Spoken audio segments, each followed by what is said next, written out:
The Jamaica Football Federation has paid all outstanding sums to Reggae Girls. Hello, I'm Dudley Thompson and welcome to Sports Spectrum.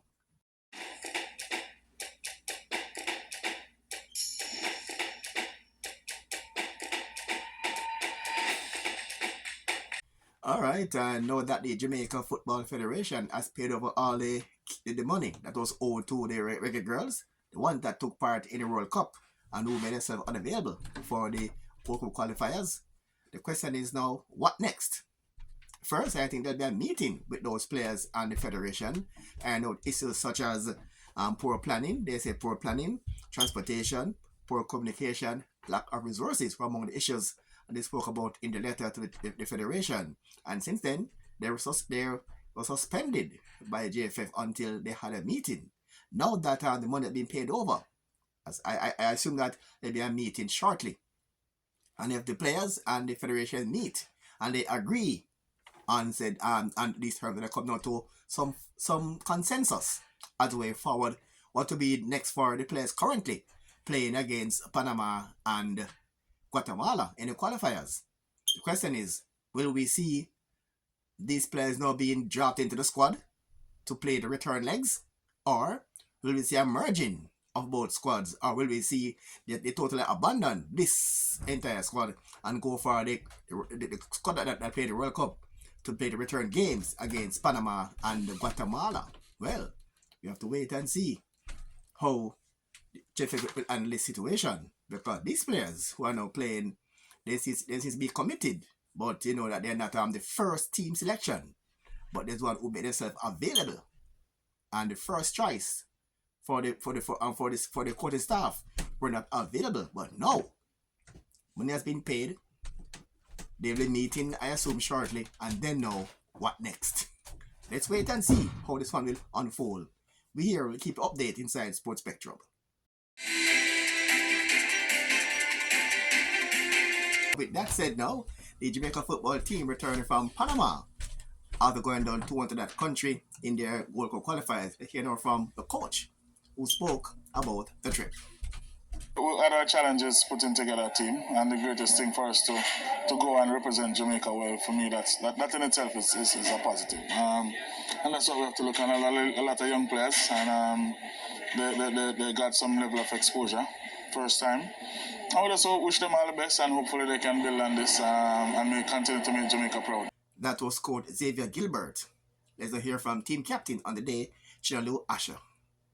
With the result, I think I'm so proud of these young girls. They showed up. A lot of them, it's their first debut on a huge stage, and an interesting climate at this time for the program. So I'm so proud. We didn't come away with the win, but I think we won a lot of hearts and just inspired a lot of confidence in this young squad. So I'm just happy for them. Yeah. That was captain there of the Jamaican team. And Rishana Walker, who got on the score sheet for Jamaica, was happy to be on the score sheet, but was happy about the end result. It's a bittersweet feeling. We weren't able to get the win, but it felt nice to get a goal on my debut. Unfortunately we couldn't pull it out, but it still felt good. We didn't have much time to prepare, and we showed up and we played and we competed. And as we told you earlier, that the Jamaica Football Federation has made all payments to the Reggae Girls that played in the recently concluded World Cup. And according to a long-time player who played for Jamaica over 40 years ago, that payment to players has been a long-standing issue. I was a professional player, and they wanted me to become an amateur player. I must sign a paper so that I can play for the country for free. And I tell them, as a professional, I can play for my country for free. But all these people in the stadium, they came in free. Where is the money going? Is that you're going to do to all my kids when they come to? Tell them no money? You don't have no money to pay? It have to stop. No.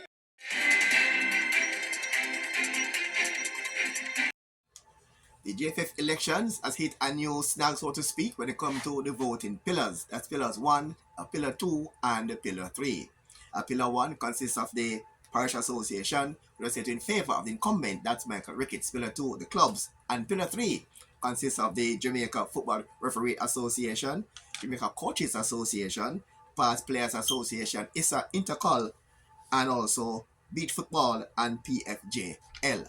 The incumbent Michael Ricketts, and the challenger is current Vice President Mr. Raymond Anderson. Ms. Chung now explains what these groups need to do to be a part of the election process. The parishes are already members and the clubs are already members, but the Pillar 3 members now have to go through an application process and be admitted. Once the applications come in, which we have to give them some time, because under Article 13(2), right, they have about 13 things they have to ensure is included in the application. So we'll give them some time to apply, right? So at the next board meeting now, the board meeting will accept the application of the Pillar 3 members. To do is call a special board meeting, right, in order to set the date, because no date was set at the last board meeting. And not such a good footballing note in this segment about the Reggae Girls, the Jamaica female football team now playing in the Pan American Games, and they went down to heavy defeats in their first two outings. First, they lost 7-0 to Mexico, and the second contest they went down by 10-0 at the hands of Paraguay. Here now are the details of that Paraguay game. Jamaica's campaign in the Pan American Women's Football Tournament can be described as a nightmare at Elm Street. As you can see, they were left confused, bemused, and befuddled as they were clobbered 10-0 by Paraguay in this encounter. 10-0.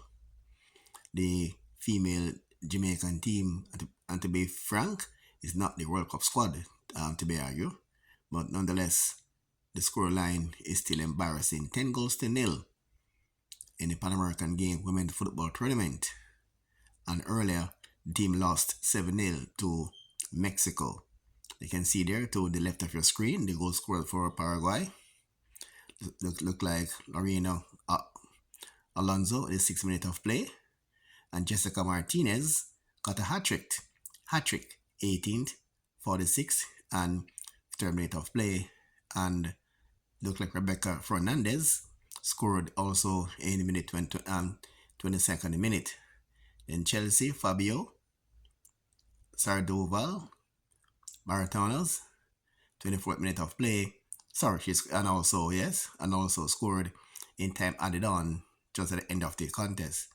Before that, looked like Delia Bagaran also scored in the game, and Ramona Martinez, 81st minute, and Daisy Barrero scored for the Paraguay team. So again, 10-0. Paraguay got by Jamaica in the Women's Pan American Games football. The standings after 2 games. So Jamaica, as you can see, is at the foot of the table. Mexico leads with 6 points, followed by Paraguay, Chile, and Jamaica is yet to get off the mark. Their last game will be against Chile, and some may argue that that game is only for academic interest.